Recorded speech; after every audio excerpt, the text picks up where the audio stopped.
يلا نسمي الله ونعمل مع بعض بسكويت بدون سكر بس مسكر. هنعمل بسكويت الاقتصادي للشاي بدون سكر. هيكون بسكويت مسكر وجميل وجاعا لغلاء الأسعار. حاجة كده لذيذة وتحفة وموفرة، وهيطلع معانا بالشكل الجميل ده. هعمل معاكم أحلى تسوية وبطريقة حلوة قوي ومقادير موفرة جدا. زي ما انتوا شايفين حاجة كده لذيذة وتحفة ومشرفة تقدميها وتاكلي الشاي مع ضيوفك، مع اي حد يكون موجود عندك، مع الاولاد الصبح. يلا بينا على الفيديو. السلام عليكم ورحمة الله وبركاته. معاكم عزة حسين، مطبخ أكلاتي. يلا بقى نعمل لايك وشير ونفعل الجرس على الكل عشان ينزل لنا كل ما هو جديد، ونصلي ونسلم على سيدنا محمد. نقول بسم الله. نعمل أحلى مقادير بسكويت اقتصادي بس بدون سكر. معانا 3 كوبايات من الدقيق المنخول متعدد الاستخدامات زي ما احنا شايفين. تمام قوي. هنجيب برضو بنفس الكوباية المعيارية كوباية، نص زيت ونص زبدة أو سمنة المتواجد عندك. هنجيب نص كوباية من العسل الأسود، وهي دي التحلية بديل السكر. حاجة تحفة ولها فوائد رائعة وحاجة كده خطيرة. جميل جدا زي ما احنا شايفين. بصوا، يعني مش تحلية وبس، لا ده كمان فوائد للجسم. معايا بيضة وفانيليا، وهناخد معلقة صغيرة بيكنج باودر ومعلقتين من النشا. ويلا بينا. هاتي بولة كده وحطي البيضة، وطبعا ما ننساش رشة الفانيليا أهم حاجة. تمام. يلا بقى كله هيبقى بالايد عادي او مضرب البيض او الخلاط، بس طيب ما يستحبش الخلاط قوي عشان ما يسيحش مننا المكونات، عشان هتكون كلها سايله. اضربي كويس قوي قوي على اتجاه واحد. من فوائدها ونجاحها انك بتحطي كل مكون لوحده وبتضربيه، وبعد ما بيمتزجوا مع بعض بتحطي المكون اللي بعديه. نزلنا بقى ببديل السكر، العسل الاسود الخطير ذو فوائد تحفة، جميل جدا زي ما احنا عارفين، وفوائده حلوة وتحليته كمان احلى واحلى. اضربي بقى كويس قوي على اتجاه واحد لحد ما اصبح كده سايل كله اندمج مع بعض. انزلي بقى بكوباية الزيت والسمنة مع بعض او الزبدة المتواجد. هتبتدي تفكي الزبدة كويس او السمنة. هتضربي، انا عايزة طبعا كله السوائل تنسجم قوي مع بعض وكله يفك عن بعضه علشان ما يحصلش تكتلات وتنجح معانا الوصفة. انزلي بقى بالدقيق زي ما احنا شايفين. احنا طبعا دي كنا نخلينه وبعد كده حطيناه في الكوبايات. وحطي، ممكن تعملي الحاجات الجافة كلها في بول على جنب وتنزلي مرة واحدة، انما انا حبيت بس ايه، يعني قدامكم كده انزل مكون مكون.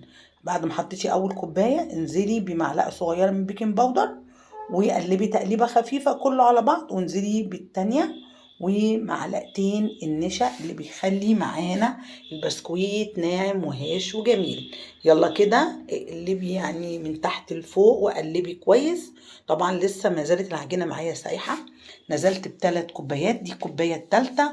ولو حسيتي ان العجينة سايلة قوي ولسه محتاجة ممكن تحط لها يعني حوالي مثلا زي ما انا حطيت كده معلقة او معلقة ونص من الدقيق لحد ما تديكي كده قوام ناعم وجميل. شوفوا شكلها جميلة جدا العجينة وناعمة واخدت لون جميل طبيعي، لان العسل بيبقى اسود فبيغمق شوية العجينة. بس صدقوني طعمه بجد والله رهيب وتحفة. هيعجبكم قوي ومش هتستعملوا السكر بعد كده كتير.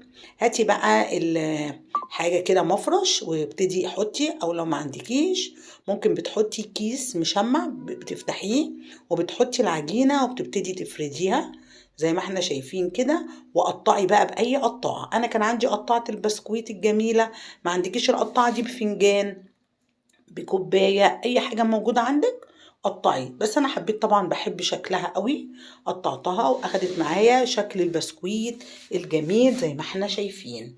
هاتي بقى صاج كده ودهنيه دهنة بسيطة بالزيت، وعلشان يطلع معاك البسكويت لانه ناعم وجميل وتحفة تدي ارفعي المفرش، او لو حاطه كيس وارفعيه كده وابتدي هتطوعي كده هتطلع معاكي البسكوته بالشكل الجميل. وابتدي ابعديهم عن بعض شويه ورصيته شكله تحفه رهيب، حاجه كده جديده وجميله. وما تشيليش بقى هم السكر، قومي يلا اعملي البسكويت الجميل او اي حاجه حلوه. ممكن تعمليها بعسل النحل او العسل الاسود، بس طبعا العسل النحل مكلف، فاحنا بنعمل بالعسل الاسود ذو فوائد، خطير صحي جميل جدا.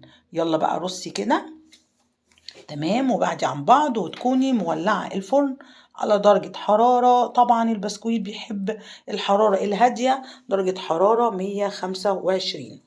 تمام، على الرف الأوسط، ويلا حطيه في الفرن وهوريكي شكل تاني جميل. بصي هبتدي أفرده كده بالشكل الجميل ده، ووريتك كده لو انت ما عندكيش المفرش ممكن بتحطي كده بقى من تحت ومن فوق. طب لو ايدك مش واخدة على الفرد بالطريقة دي المشمع.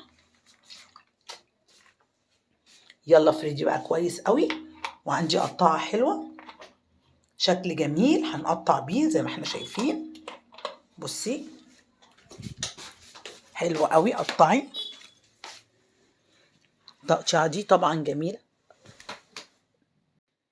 وقطعتها بالقطاعة. بصوا شكلها جميل جدا، ده منظر كمان حلو قوي، لان البسكويت كده بيبقى جميل لما بنديله شوية اشكال حلوة. ويلا بقى هدخله على الفرن على درجة حرارة 125 درجة هادية على الرف الأوسط. هياخد معايا من 10 ل 12 دقيقة وهيطلع بالشكل التحفة، حاجة كده خطيرة، لونه وطعمه وريحته مالية البيت، فظيع. عايزاكي تجربيه وتعمليه، هيطلع معانا بالشكل دوت. طبعا لون العجينة فتح معانا شوية وادانا شكل لذيذ قوي وجميل، وقطمته بصوا بيقرمش وناعم وبيدوب في البق دوب زي ما احنا شايفين، حاجة جميلة. يلا اللي ما عملش لغاية دلوقتي البسكويت يقوم ويعمله بالطريقة اللي احنا شايفينها ديت، هتعجبه قوي. كان عندي قطعة من الشوكولاتة الخام الدارك، خدت قطعة منها وحطيتها في حمام مية مع معلقتين لبن ونص معلقة من الزيت، ونزلت بيها كده اشكال جميلة على البسكويت. هي جمدت معايا شوية ان الجو كان ساقع شوية، لكن انا حطيتها تاني في بخار المية وابتديت حمام المية سوري، وابتديت اسيحها كده زي ما احنا شايفين. تمام، بصوا انا ابتديت كده انزل اشكال عشوائية بالشكل الجميل.